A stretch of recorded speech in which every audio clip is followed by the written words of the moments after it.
Mr. Chairman, Your Excellency, the Foreign Minister of Somalia, dear Secretary General, Your Excellency Dr. Ahmad Abul Ghait, Your Excellencies, Ministers, Ambassadors, ladies and gentlemen, allow me to begin by thanking you for the renewed honor of addressing your distinguished Council.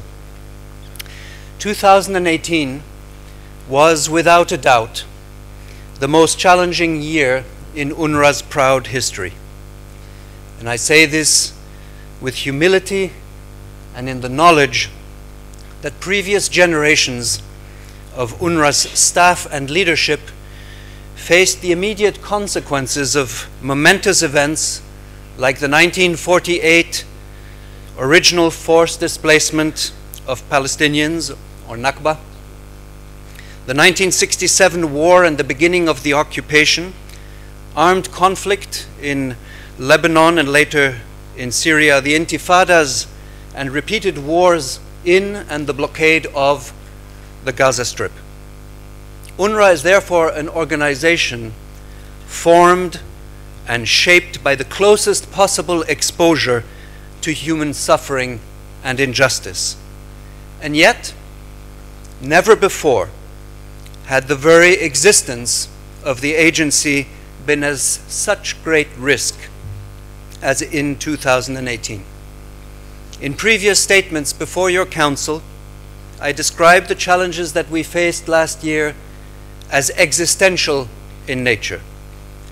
Today, I am therefore all the more pleased to confirm to you that with your exemplary support, UNRWA was able to entirely overcome the historic 2018 shortfall of $446 million US.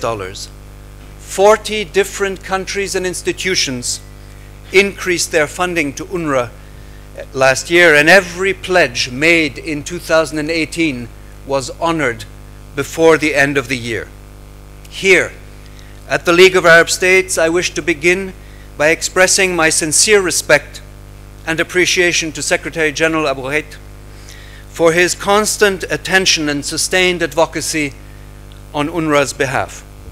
Highest recognition goes to the Hashemite Kingdom of Jordan for the extraordinary leadership and initiatives in support of the agency.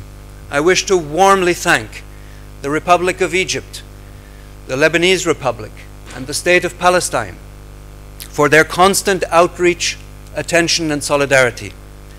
The extraordinarily generous and crucial donations from the Kingdom of Saudi Arabia, from the United Arab Emirates, from the State of Qatar, and the State of Kuwait deserve the highest recognition and my personal heartfelt gratitude.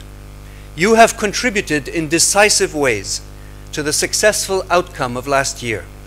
You have shown remarkable solidarity with Palestine refugees, and together with partners in Europe, Asia, Africa, and the Americas, sent a powerful and important message to Palestine refugees. The message that they are not forgotten. This message was reinforced a few days ago in Abu Dhabi when the OIC's Council of Foreign Ministers adopted the developmental waqf for Palestine refugees, a very important step in the search to improve UNRWA's longer-term financial situation. Excellencies, ladies and gentlemen, I can confirm with great clarity that UNRWA will maintain its financial discipline. We reduced our costs by $92 million US last year and aim to make further savings of some $60 million US, which is the amount we will be losing from the United States this year. If, in addition to our own efficiencies, every partner of UNRWA would maintain its funding levels in 2019, that would allow us to be financially stable this year, something very unique in our history. I know, however, that this will require a lot of work and that UNRWA will again face delicate crisis moments this year as well. For example, in relation to our emergency work in Gaza, or the efforts required to keep our 500,000 students in school in the West Bank, the Gaza Strip, Jordan, Lebanon, and Syria, as well as our health services, relief, and emergency work.